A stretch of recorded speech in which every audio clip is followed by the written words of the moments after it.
Marci, ¿ya estamos grabando? ¿O no? Ahora sí. Ya, muchas gracias, muchas gracias. Eh,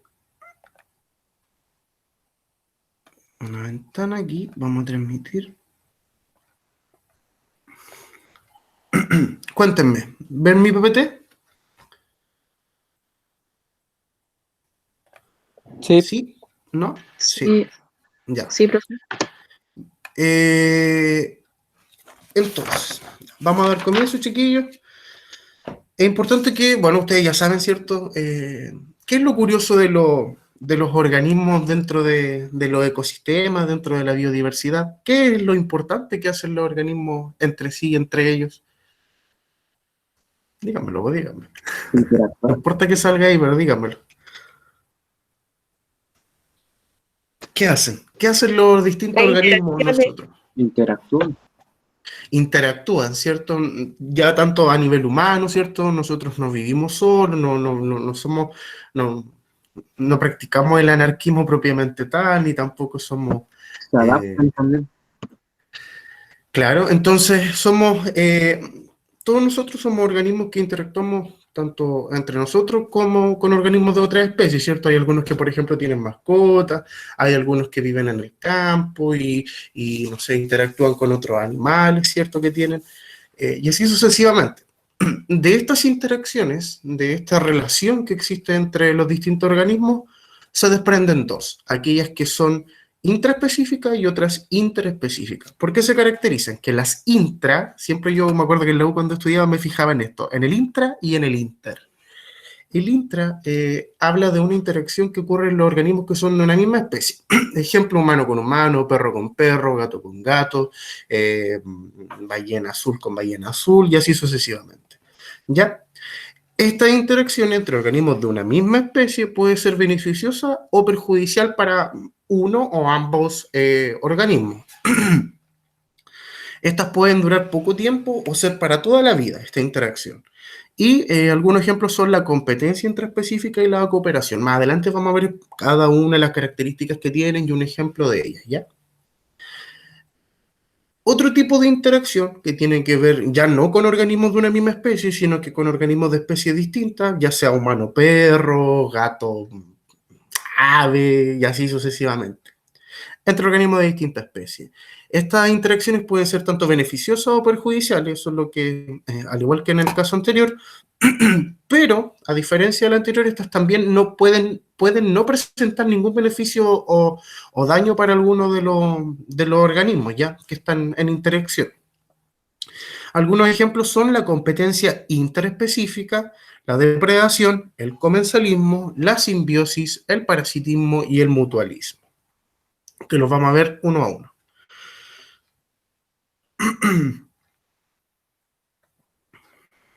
La primera de ellas es la competencia intraespecífica. ¿Qué dice? Se caracteriza porque los organismos luchan todo el tiempo están luchando, ya que sus necesidades son muy similares, requieren el mismo alimento, ocupan el mismo hábitat, o en algunos casos, y también puede ser, los machos compiten por la misma hembra, ¿ya? Un ejemplo de ellos pudiese ser, bueno, si ustedes miran esta imagen ahí, este es un ejemplo de ellos porque dice, en este bosque de bambú todos compiten por la luz. Bueno, y no solamente la luz, sino también compiten por el territorio, compiten por el agua, ¿cierto? Eh, entonces, en la competencia intraespecífica, todo el tiempo los organismos están compitiendo por requerimientos básicos de supervivencia, ¿ya? En este caso, en el ejemplo del bosque de bambú, son organismos de una misma especie, el mismo bambú, compitiendo entre ellos por quién obtiene más luz, quién crece más y quien deja descendencia. Recuerden que esa es la finalidad de las especies, dejar descendencia. Otro ejemplo de interacción ecológica intraespecífica entre organismos de una misma especie es la cooperación. Dice, se caracteriza porque es un tipo de relación en la que todos los organismos involucrados se ven beneficiados, ¿ya? En el anterior todos competían, aquí en este caso todos se ven beneficiados, ya que obtienen alguna ventaja para satisfacer sus necesidades, como el alimento, el refugio y la protección, ¿ya? Un ejemplo de cooperación, ¿alguien sabe cuáles son estos loritos? Esta ave. que las usan harto de mascota en las casas, que es bastante, no sé si bastante común, pero he visto yo hartas personas que tienen estos loritos. ¿Alguien sabe cuál es? Ese que está ahí. No, profe. Ese lorito es un tricahue, ¿ya? Y por ejemplo, los tricahue tienen una relación de cooperación entre organismos de una misma especie. ¿Por qué? Dice, los tricahue realizan varias funciones en conjunto con el fin de protegerse de los depredadores. Por lo general, si alguno de ustedes llegara a tener algún lorito tricahue, aunque no se lo recomiendo porque sacar a alguien para llevarlo a un cautiverio, imagínense ustedes, se lo llevan a una jaula y los dejan ahí toda su vida hasta que mueren. Entonces no es grato para ningún organismo vivir en cautiverio. Pero si ustedes llegaran a tener uno, procuren de que siempre estén en pareja, ¿ya? Porque si no estos loritos se mueren. Los tricahue particularmente tienen una vida en conjunto, ¿ya? Ya sea con muchos otros organismos de su misma especie, porque así se ayudan a defenderse, o ellos también eligen una pareja para toda la vida. Entonces ese podría ser, así de romántico es. Para ellos sí corre la fidelidad. Eh, entonces, si alguna vez tienen algún tricahue, procuren tenerle una pareja para que Profe, no esté solo. Dígame. ¿esos son comunes aquí en Chile como mascota o no? Es que lo que pasa es que no debiese ser común, de hecho está prohibido comercializar esas especies que son como protegidas. Ya, la verdad es que no tengo certeza del tricahue, pero sí yo he visto muchos tricahues, pues estos son los loritos clásicos del carehueo y cosas así, que uno les enseña como a que repitan la fonética. Entonces, yo he visto varios, pues yo tengo amigos que tienen inclusive, pues a mí no me gustan, no comparto eso del cautiverio de los Yo animales. tenía un Pues. pato. Sí, pero un día llegué y comimos cazuela de pato esa noche. Me acuerdo de la historia de mi hermana. Mi hermana tenía una gallina que se la regalaron cuando era más chica. Y, y mi hermana la cuidaba y todo, y le daba de comer. Y un día mis papás malos la mataron. La mataron y se la dieron a ella misma y ella no tenía idea que era su gallina, su mascota. Eso me hicieron a mí. Eso es horrible, un trauma de por vida. O sea, yo no lo supe hasta que crecí, pero... No, mi hermana también. Pero yo sí lo sabía, pues. Yo no quise comer esa vez. Ya. Entonces... Eso, por eso se caracteriza la cooperación. Entonces hay una relación de apoyo donde ambos organismos de una misma especie se ven beneficiados. ¿Por qué? Porque le puede ayudar contra la protección frente a los depredadores o para ayudar, no sé, a conseguir territorio, a conseguir alimento. Entonces, por lo general, siempre mantienen los loros, en este caso, una vida en conjunto, ¿ya? Con otro organismo de su misma especie. Ahora pasamos desde la intraespecífica, que era entre organismos de una misma especie, ahora una interacción entre organismos de especies distintas, ¿ya? Por ejemplo, la primera de ellas es la competencia también, pero en este caso interespecífica. Dice que se produce cuando individuos de diferentes especies utilizan los mismos recursos que se encuentran en cantidad limitada. Como por ejemplo, un bosque X, un bosque cualquiera, dice, los helechos y arbustos compiten entre ellos y los árboles por territorio, luz y agua, ¿ya? En el caso anterior veíamos, ¿cierto?, un bosque de bambú, que eran bambú, todos iguales, de la misma especie, ¿cierto? Y era una competencia porque competían por estos mismos factores que ya le hablaba, territorio, luz y agua, pero en ese caso eran organismos de solo una misma especie. Ahora también existe una competencia, pero que es entre organismos de distintas especies. Es como cuando se pelea por territorio, básicamente. Territorio, luz y agua.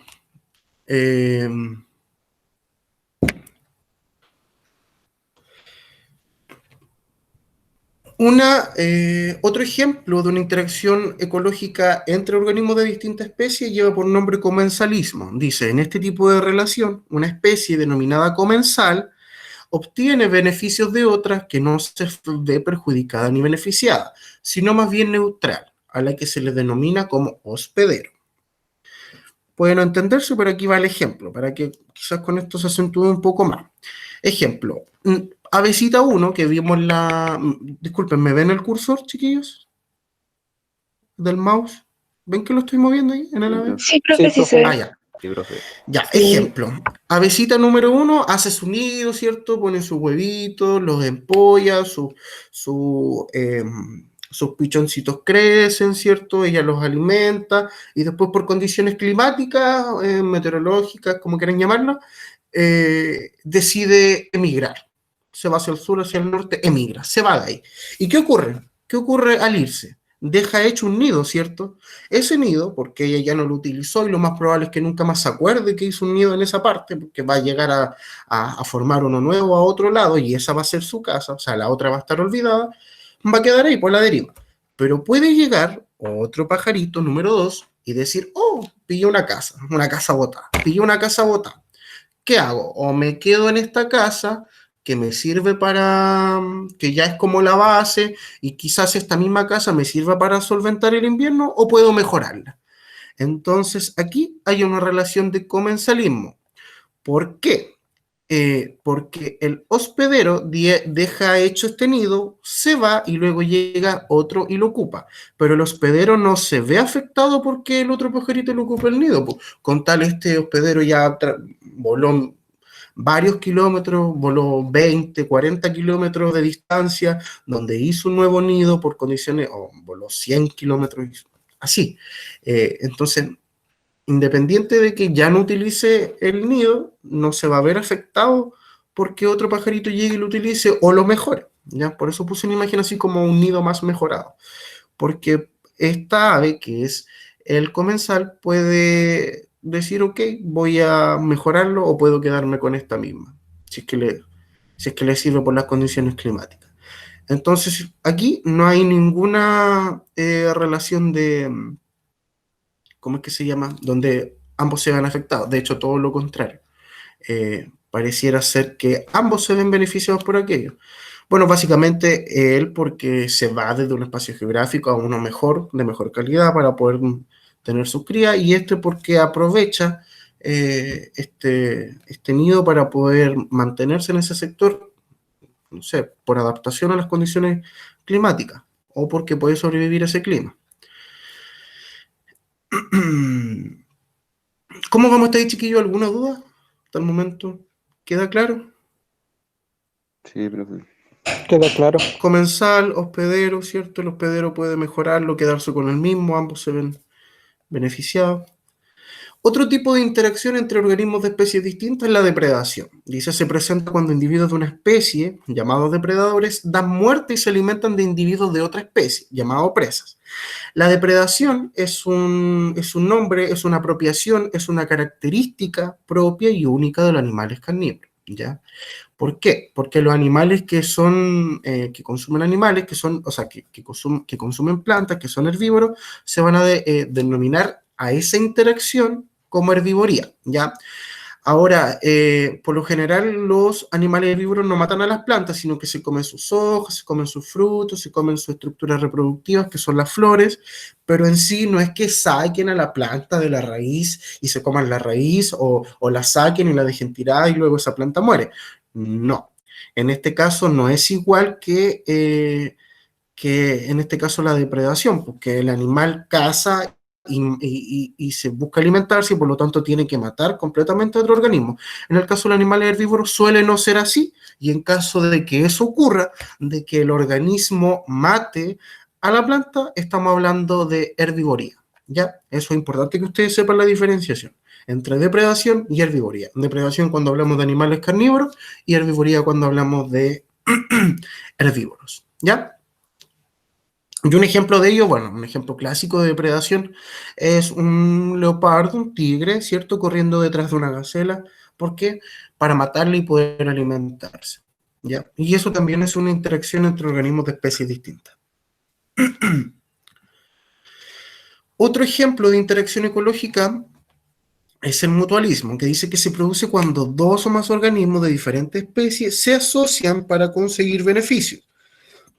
Esta relación frecuentemente ayuda a los organismos a obtener alimento y a evitar la depredación. Un ejemplo de mutualismo es la simbiosis, ¿ya? La simbiosis, cuando hablamos de simbiosis, hablamos, y esto es pregunta de prueba de transición universitaria, más que confirmado, lo he leído, hasta a mí me salió cuando yo di la PSU.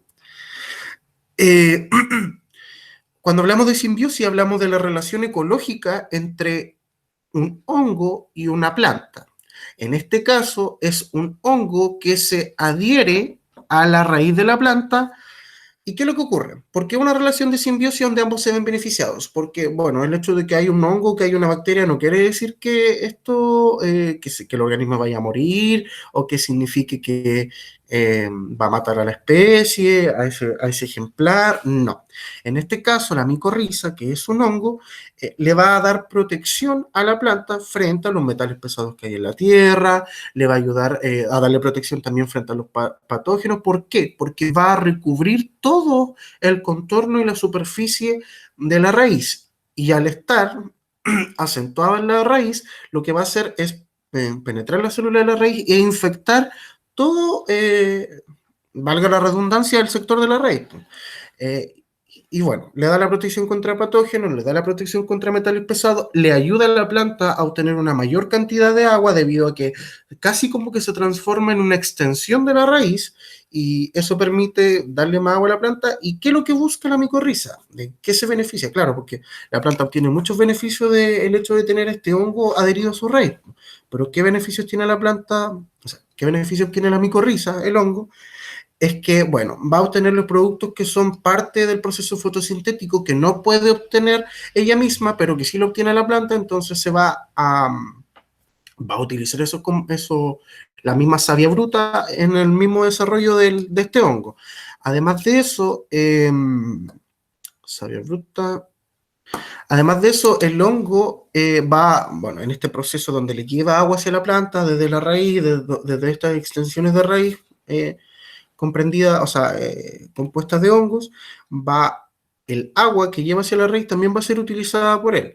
Y al mismo tiempo, este hongo, al estar inmerso al interior de la tierra, va a recibir la protección de no ser comido por, en este caso, herbívoros que quieran atacar a la planta, ¿ya? Porque, por ejemplo, esa planta pudiese morir, pero la micorriza va a seguir en la tierra y pudiera caer otra semilla y se va a volver a unir a esta raíz y así sucesivamente y va a dar paso a otra simbiosis, quizás con otro ejemplo de planta, pero siendo la misma micorriza, siendo el mismo hongo, ¿ya? Entonces, en este caso, ambos se ven beneficiados por los beneficios que obtienen el uno del otro, ¿ya? ¿Alguna duda ahí? ¿Queda claro lo de las micorrizas? Profe, a mí no lo entendí muy bien, ¿lo puede explicar otra vez? Ya. Se habla de que los dos organismos se asocian para conseguir un beneficio, ¿cierto? ¿Por qué?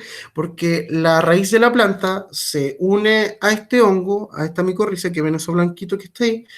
¿Y qué beneficios trae por ejemplo, para la raíz de la planta? Que el hongo la protege de los agentes patógenos, el hongo le permite absorber un poco más de agua, el hongo le permite protegerse contra los minerales pesados que hay en la tierra por el exceso, ¿cierto? Y al mismo tiempo la micorriza se ve beneficiada de los productos que obtiene de la planta de la fotosíntesis y al mismo tiempo la misma agua que él absorbe para llevársela a la planta la utiliza y también el hecho de estar bajo la tierra le va a permitir protegerse contra, en este caso, depredadores herbívoros, ¿ya? Eso, por eso es una relación de simbiosis, por eso es una relación de mutualismo, porque ambos se ven beneficiados, ambos sacan beneficio de la relación entre ellos dos, ¿ya? De hecho, es muy común que en el monocultivo, en los pinos, se utilicen micorrizas en la raíz de los pinos. ¿Por qué? Por todos estos beneficios que ya les comentaba. También ustedes pudiesen utilizarlo en el campo, por ejemplo, aumenta la producción, le da defensa contra, o sea, las plantas se van a enfermar menos, van a obtener una mayor cantidad de agua, van a ingresar una menor cantidad de minerales pesados, por lo tanto, la planta va a crecer mejor y vamos a tener una buena producción. Pues entonces, utilizar las micorrizas también es un ejemplo sabio de utilizar las interacciones ecológicas que son naturales de los ecosistemas, llevarlos a la práctica o al uso en los cultivos, por ejemplo, ustedes mismos que, no sé si alguno en el campo, por ejemplo. ¿Alguno de ustedes ha visto, por ejemplo, cuando ya van para el campo y de repente como que abren la tierra y se ve como una especie de velo blanco? Ya, eso que está ahí como un velo blanco, que no es lo mismo que la raíz porque se ven aparentemente distintas, ese velo blanco que está por toda la tierra, que pareciera como tela de araña, eso es una micorriza. Eso es el hongo, Y el hongo ese va a estar asociado a las estructuras a las células de la raíz, ¿ya? Mi pregunta, ¿queda más claro ahí o no?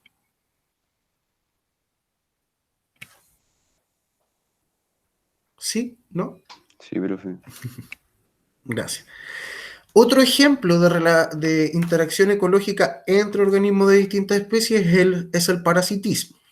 ¿Por qué se caracteriza? Dice, es una interacción entre un organismo llamado parásito que vive dentro o sobre otro organismo, conocido como huésped, del que obtiene alimentos, refugios y otros. El beneficio que obtiene el parásito es fomentar la reproducción y llevar al hospedero a la muerte. Un ejemplo de ellos es yo cuando preparo las clases siempre intento buscar como ejemplo, como para aterrizar un poco el contenido, para que no se vea como tan hacia arriba. Y bueno, dentro de la información que buscaba, me acordé del gusano que yo había visto en la UPO, que era el gusano gordiano. Y esto básicamente, la historia es como súper cuática, porque ya imagínense un grillo así que de repente anda por la vida y como los grillos son insectos que se alimentan de otros organismos, eh, son omnívoros.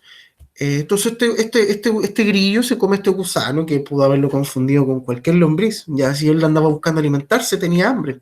Y chuta, justo lo que se comió era un parásito. ¿Qué ocurre? Este parásito entró por la zona oral, ¿cierto? Entró por la boca y se alojó en el estómago de este grillo. Y claro, pues el grillo se comió el parásito y ya, pues está ahí, como se dice, estoy pochito, estaba llenito, ya se había alimentado súper bien. Y cada vez que le daba hambre, él comía y comía, pues. Pero resulta que quien estaba alimentando no era él, sino que al parásito que estaba al interior de él. Pero él no se había dado cuenta, ¿por qué? Porque cada vez que él comía, bueno, el parásito aumentaba su tamaño y por lo tanto le daba sentimiento de saciedad a este grillo. ¿Y qué ocurre? El gusano gordiano se fue cada vez alimentando de todo lo que iba comiendo el grillo hasta el punto de que el grillo ya no tenía fuerza para nada y finalmente terminó muriendo. Pero, ¿qué es lo curioso del gusano gordiano cuando infecta grillos? Es que los convierte, tal como dice ahí, en maníacos suicidas acuáticos. Al estar en presencia de este gusano no solamente infectaba el interior del estómago, o sea, donde se reproducía, donde iba produciendo más parásitos, sino que al mismo tiempo infectaba todo el sistema neuronal, en este caso del grillo. ¿Y qué ocurría? Cada vez que un grillo veía una corriente de agua o veía una poza o se enfrentaba al agua, que ya sea para beber o no, el grillo provocaba, o sea, el gusano provocaba que el grillo saltara al agua como una especie de fascinación, de amor por el agua. Pero imagínense un grillo en un río correntoso. ¿Qué va a pasar con él? Un grillo que se tira hacia un río, que se tira un río así literalmente. Que de repente vaya caminando, ve el agua y corre y salta y se tira al río. ¿Qué va a ocurrir con él? Se muere. Se muere, ¿cierto? ¿Y qué va a pasar con el organismo en su interior? ¿Se va a morir también o no? Se lo come un pescadito. Se lo come un pescadito, muy bien, a eso quería llegar. ¿Por qué? Finalmente, ese gusano que provocó, que se alimentó de este grillo, que saltó al agua y que finalmente se desligó de este huésped, va a ingresar a otro huésped en este caso, que va a ser un pez. Y va a seguir provocando este ciclo. Pero ¿qué ocurre una vez que estos parásitos ya están en su capacidad máxima y dejan, en este caso, su huésped? Ya no es un parásito, que fue el primero que te comiste, ya no son 5, ya no son 10, son 30, son 50, dependiendo del tiempo que permanezca ese parásito al interior del huésped, ¿ya? Entonces, imagínense que era un solo parásito, se tiró al agua y ya salieron 30, o sea, salieron 30 parásitos a infectar 30 organismos distintos y así sucesivamente, y así sucesivamente. Entonces, es una relación en donde uno se ve beneficiado y el otro no. ¿Quién se ve beneficiado? El parásito. ¿Quién no se ve beneficiado? El huésped. ¿Ya? Aquí está otro ejemplo, bueno, el gusano gordiano ya lo vimos, ¿cierto? Otro ejemplo son los hongos que suelen hospedarse en los pies, en las uñas o en la piel de los animales, debido a que estos se alimentan de queratina. Es una proteína, claro, porque la encontramos tanto en el pelo, en la piel, en las uñas. Entonces, estos hongos van a ser parásitos, ¿por qué? Porque no traen ningún beneficio, a diferencia de las micorrizas, para los animales, sino que todo lo contrario. Eh, Todo lo contrario, causa un montón de afecciones. Y esa es una relación de parásito. Aquellos que tienen hongos, no sé, en las manos, en una uña, en los pies, donde sea, o la caspa propiamente tal, también es una relación parasitaria, ¿ya? Aquí este tercer punto yo siempre entro un poco en dilema porque, bueno, se lo voy a explicar mejor. Dice, las termitas suelen hospedarse en árboles y en madera utilizadas para la construcción de vivienda y tienen una gran capacidad de destrucción. Aquí esta capacidad de destrucción solo habría parasitismo en el caso de que la termita, una de dos, o infecta un árbol que estaba vivo, o así un árbol cualquiera de la calle, lo infecta de termita, ahí hay una relación de parasitismo, porque poco a poco lo está matando, ¿cierto? Y el otro ejemplo de relación parasitaria dentro de las termitas es que en una madera propiamente tal no hay una relación de parasitismo. En un trozo de madera que hay en el patio, en el garage, donde sea que guarde las cosas. Ya no hay una relación de parasitismo porque no hay nadie más que se va a ver afectado. Y un trozo de tabla que ya no es un organismo vivo, no va a haber una relación de parasitismo. Pero si, por ejemplo, y aquí está mi dilema, porque yo siempre lo he pensado así por la causa y efecto que produce.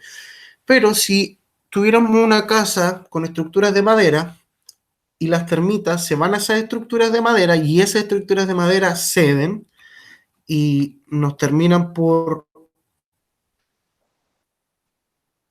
Hay alguien que se está... Y nos terminan por matar a nosotros, a los humanos, ahí habría una relación de parasitismo. Pero en una tabla sola que está apilada atrás, no hay una relación parasitaria porque no hay alguien que se vaya a ver afectado. O sea, un trozo de tabla no es un organismo vivo para que digamos, ya, ok, aquí hay una relación parasitaria porque va a morir la tabla. La tabla ya está muerta una vez que fue extraída del árbol. Entonces ahí da lo mismo.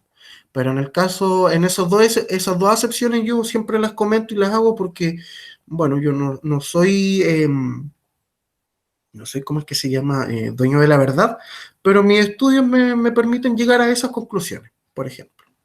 ¿Ya?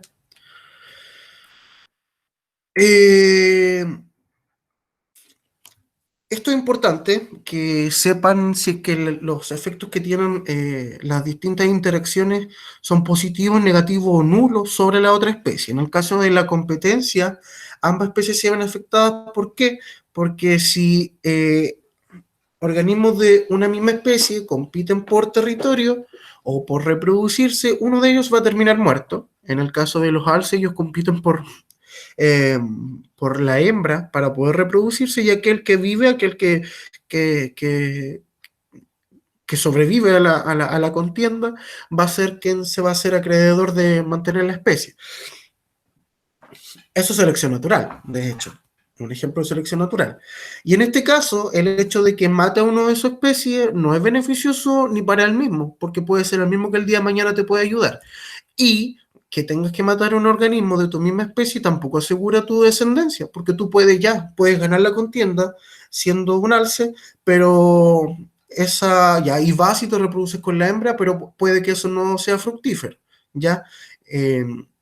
O ambos salgan muertos en la contienda, también puede ocurrir, pues, ambos salgan muy mal heridos y terminan finalmente los dos muriendo. Entonces, no hay una relación no hay un beneficio para alguno de los dos, ¿ya? En el caso de la depredación, bueno, ya es más que claro, ¿cierto? Hay uno que ataca para alimentarse y darle de comer a su manada, ¿cierto? Por lo general los leones hacen eso. Y uno se ve beneficiado porque, claro, se alimentan para mantener la descendencia, pero el otro muere a costa de la alimentación del organismo. Y aquí solo uno vive y el otro muere. En el caso del mutualismo, vimos el ejemplo de la simbiosis, todos los mutualismos van a ser ambos positivos porque ambas especies se ven beneficiadas. Ya lo decíamos con las micorrizas, ¿cierto? y las raíces de las plantas por la protección que le dan los patógenos a la planta, la protección contra minerales pesados, la ayuda a la absorción de agua y al mismo tiempo la micorriza se beneficia de los compuestos fotosintéticos que produce la planta, protección contra patógenos al estar inserta bajo la tierra, y eso hace que ambas se vean beneficiadas, esa relación. En el caso del comensalismo, una se ve beneficiada, que es aquella que va a habitar este nuevo hogar, que este es el caso de los nidos, y el otro no se va a ver afectado, ni beneficiado, ni perjudicado. Por lo tanto, hay un efecto nulo o neutro sobre la especie número 2, ya que es la que dejó el nido. Entonces la especie 1 lo que hace, ok, me quedo aquí, lo ocupo así tal cual, o lo mejoro. Lo mejoro de acuerdo a las características que yo requiero, por ejemplo. ¿Ya? Y en el caso del parasitismo es lo mismo que la depredación. ¿Por qué? Porque el parásito se ve beneficiado del huésped, y en este caso el huésped le puede provocar la muerte a costa de la alimentación, de la perduración de la especie del parásito y todos los otros motivos que también son parte de la depredación. ¿Ya?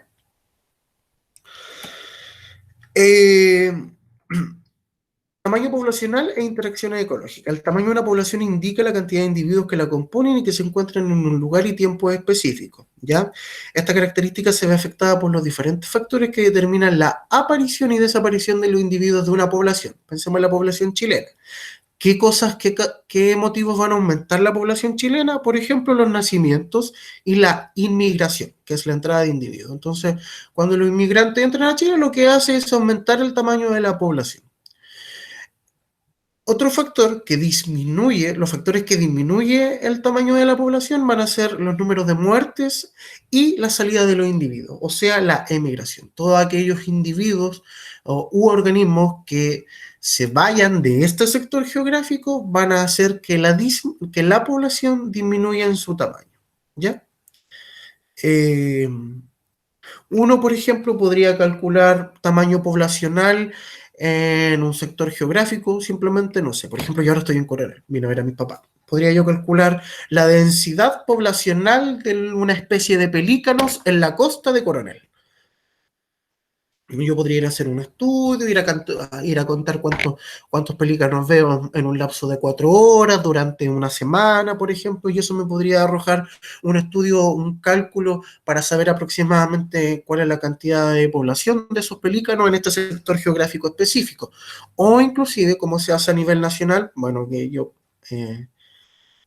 discrepo de la forma en que se ha hecho, pero es mediante el censo. También nos arroja datos sobre el tamaño poblacional. ¿Por qué? Porque creo, no sé si lo vimos en la clase anterior, que básicamente el tamaño de la población, por ejemplo, toda población está determinada por su distribución en el espacio. O sea, eso quiere decir que, por ejemplo, en este sector, en este espacio geográfico van a haber tales especies, ya cierta cantidad y cierta proyección de ellas respecto a su descendencia, ¿ya? Ahora, el indicador que mezcla la cantidad de individuos y la superficie terrestre lleva por nombre densidad poblacional. Esa densidad poblacional, ¿cierto? Va a ser así de sencillo, así de fácil. Es el número de individuos dividido por el tamaño del terreno en estudio. Ejemplo, si yo estoy 500 organismos, yo los observé en 300 metros cuadrados. Entonces, nuestro cálculo va a ser 500 dividido 300 metros cuadrados. Y por lo tanto, ese resultado va a ser básicamente la densidad de la población de estos organismos. Ahora, no van a tener que calcularlo ni nada, pero yo se los comento, se los digo porque es importante saberlo, ¿ya? Dentro de esto, ya, en 5 minutos más me avisan para pasar a asistencia y no se vayan antes de la asistencia. Especies nativas y endémicas. Bueno, los distintos organismos que viven en estos biomas que ya habíamos observado, ¿cierto? Y que al mismo tiempo interactúan, de estos organismos hay características o criterios que determinan si es que son tanto nativos y endémicos como especies invasoras que son traídas por acción del humano o por causas naturales. Entonces vamos a ir viendo cada una de ellas. Las especies nativas viven de forma natural en Chile. Entonces, cuando hablemos de especies nativas, van a ser todas aquellas especies que se originaron en este sector geográfico o que ya, o tal cual ya les decía, llegaron de forma natural, sin intervención humana, a este sector geográfico de Chile o a nuestro país. Entonces, todas esas especies que son propias y que no son introducidas por humanos, van a ser las especies nativas. Cuando hablemos de especies nativas. Ya, todas las especies que son características de Chile. Las especies endémicas son aquellas que solamente habitan un determinado territorio, ya sea un continente, un país, una región biogeográfica, una isla o una zona en particular, ¿ya? Esto quiere decir que nosotros hablamos de especies nativas que son propiamente tales de Chile, pero vamos a decir, esta especie es endémica de la séptima región, por ejemplo.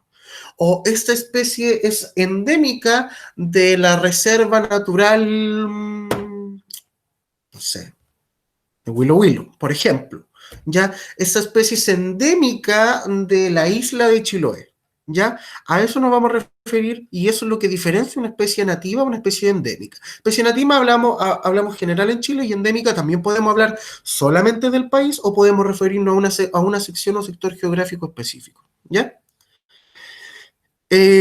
Por lo tanto, las especies endémicas van a ser un subconjunto de las especies nativas. Ya la especie nativa a nivel de Chile y endémicas propiamente tal de sectores geográficos. Entonces, como una subcategoría de lo endémico, de lo nativo, disculpen. ¿Alguna duda hasta ahí, chiquillos? No he preguntado, hace rato no pregunto. ¿Sí? ¿No? No, profe, ninguna duda. Ya, especies amenazadas. Los estados de conservación son los indicadores básicos de la probabilidad de que una especie siga existiendo en el corto o mediano plazo. A ver, voy a buscar aquí porque creo que tengo aquí los indicadores para mandárselos.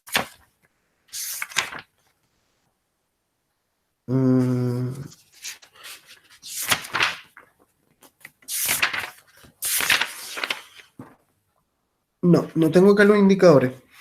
Eso se los debo, lo voy a dejar aquí anotado, ¿ya? Para verlo al comienzo de la otra clase.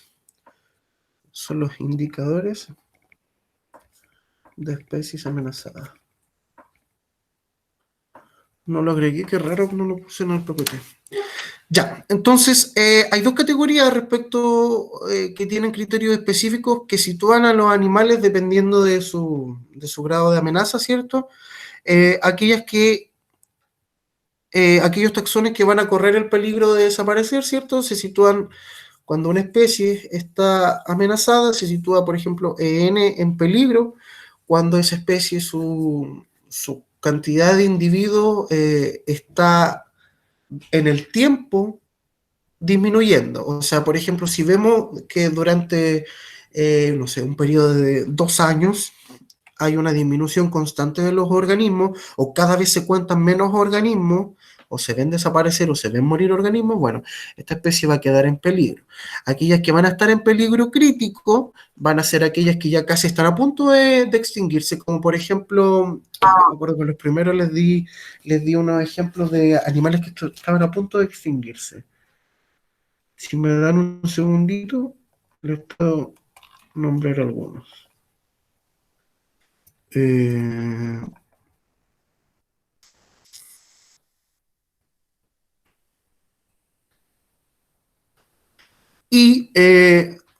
Bueno, ya, después al final les voy a buscar eso mejor. Y estas últimas dos categorías, junto con vulnerable, van a englobar a las especies amenazadas.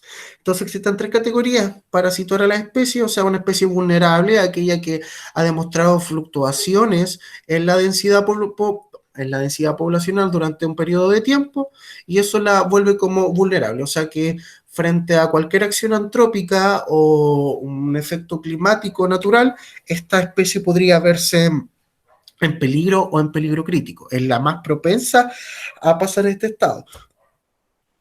El problema es que las especies solo pasan a estado de conservación cuando están en un peligro crítico.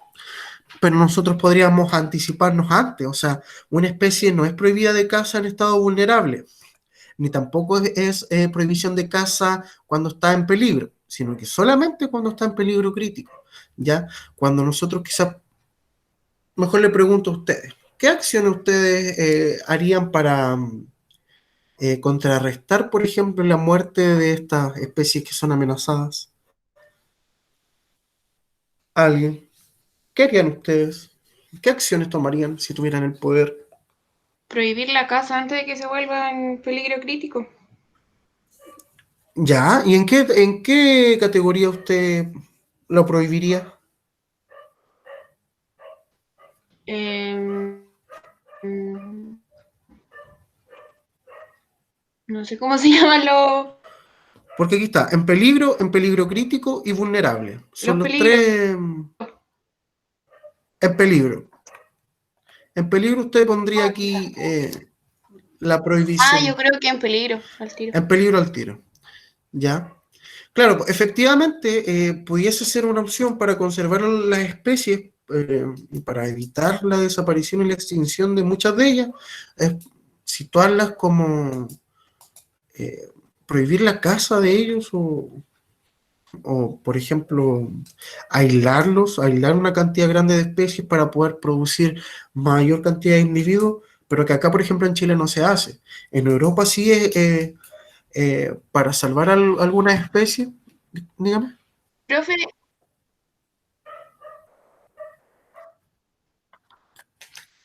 Por y ejemplo, prohibir la depende, bueno, todo esto tiene que ver comercialización. con las legislaciones particulares de cada país, pero por ejemplo, si ¿Ayudaría o...? yo lo aterrizo acá en Chile para la comercialización están solamente aquellos animales, una de dos, aquellos que son internacionalmente domesticados o dos, aquellos animales que son para consumo propio, ya así como alimentación, como o ganadería o crianza, ya. Entonces, aquí, por ejemplo, en Chile particularmente no se puede comercializar ninguna de las especies como los loros tricahue, que ya les daba el ejemplo anterior, y por lo general, esas son las especies que están en peligro. Pues de hecho, el loro tricahue está en peligro, pues, pero no hay, o sea, no se puede comercializar, pero no hay una prohibición de su caza.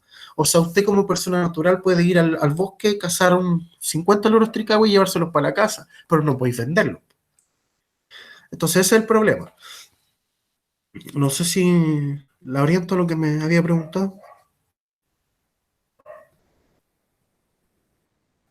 ¿Sí? Ya.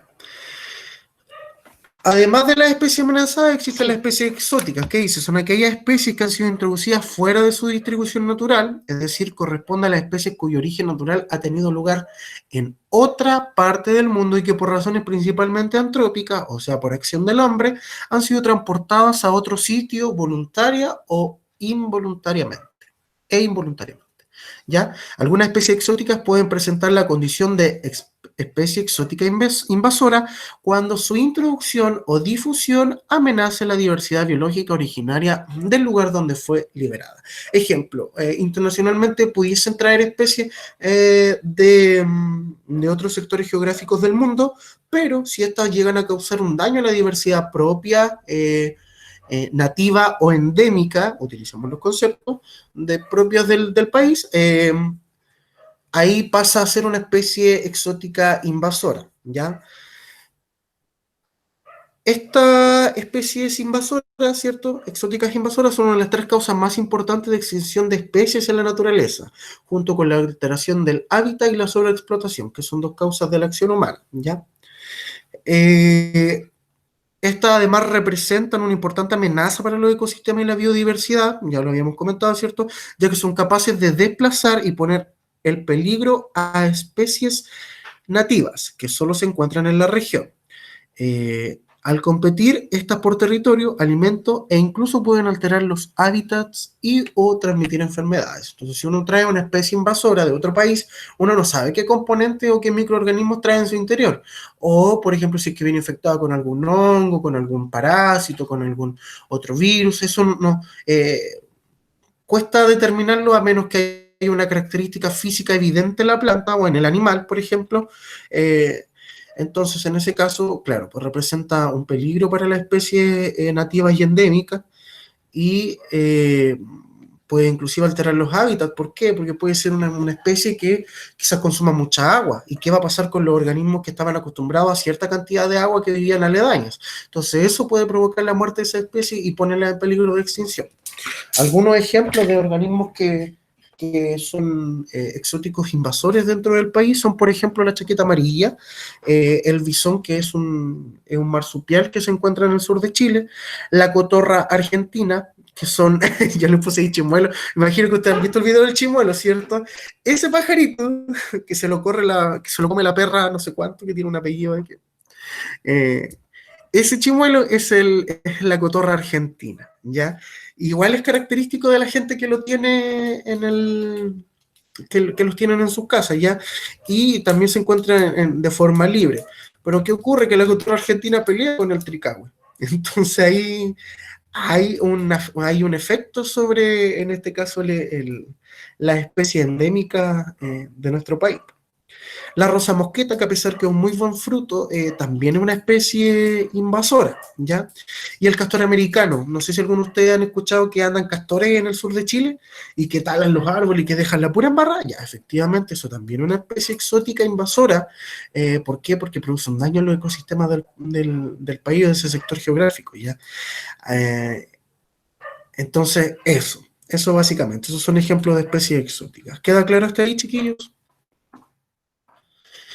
Efecto de las especies invasoras. Lo primero es, ¿qué hacen las especies invasoras? Bueno, controlar a las especies exóticas que estén Sí, en el profe. país, especialmente las invasoras, resulta una labor fundamental para disminuir los factores que amenazan nuestra biodiversidad. No obstante, la prevención de nuevos ingresos o invasiones es tarea de todos. Chiquillos, si ustedes van a otro país, eviten traer semillas, eviten traer plantas, eviten traer animales. Si alguno viaja en auto, por ejemplo, y va a salir del país, procuren siempre revisar bien el auto antes de pasar por la aduana, porque si no, se van a llevar qué lumazo por llevar un animal o llevar una planta o una semilla, porque eso está prohibido, ¿ya?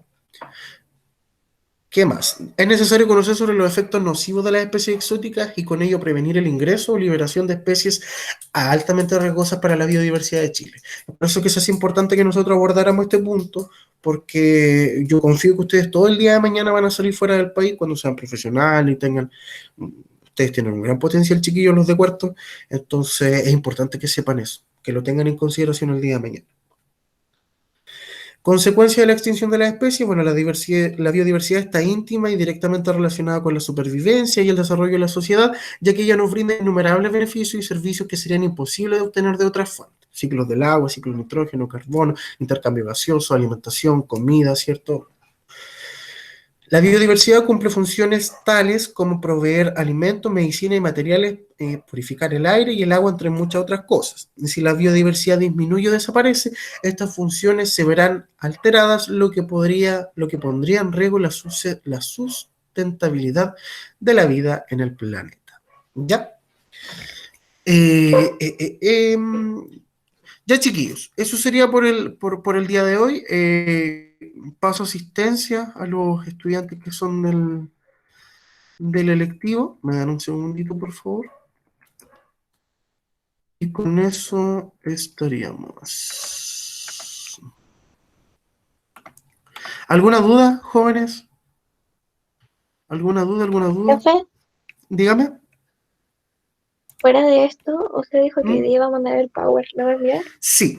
Hoy día les mando, voy a ver lo del tema de la guía y les voy a hacer un puro correíto con la guía, con el PPT, y se los voy a mandar a todos, independiente que si son o no del electivo. Lo que sí, nuevamente se los digo, a aquellos que tienen inscrito el electivo de biología, es obligatorio, porque es como la primera nota que tenemos, de hecho. Esta me la tienen que mandar el día jueves, tienen que mandármela el día jueves para así el día viernes hacer el ensayo, que sería nuestra segunda nota. ¿Ya?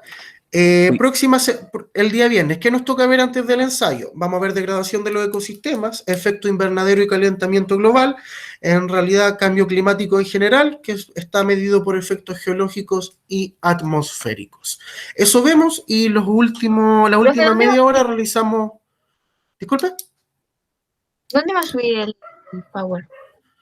No, lo voy a mandar a los correos institucionales, ¿ya? Ahí tienen que ver. Su correo institucional. La primera media hora tenemos lo que ya les mencioné y la otra media hora tenemos un ensayo de PSU con preguntas PTU de 15 preguntas. ¿Ya? 15 preguntitas tenemos y ese va a ser nuestro ensayo y nuestra segunda nota. Alguien del cuarto A, por favor, que me dicte a aquellos que están presentes. Perdón un segundo. Cortamos la grabación, pasamos asistencia. Así que muchas gracias, chiquillos, por aquellos que se conectaron. El resto puede irse, solo se quedan los del electivo para pasar asistencia. Ya, nos vemos el día viernes. Si cualquier cosa me escriben al WhatsApp. Profe, yo tengo solo 3 letras, que es una S, una V y una C, pero soy el Sebastián Vázquez, por si acaso. Ya. Seba, tienes que ingresar con tu correo institucional. Ya, lo mismo la Anaís, me parece. La profe Lili me dijo que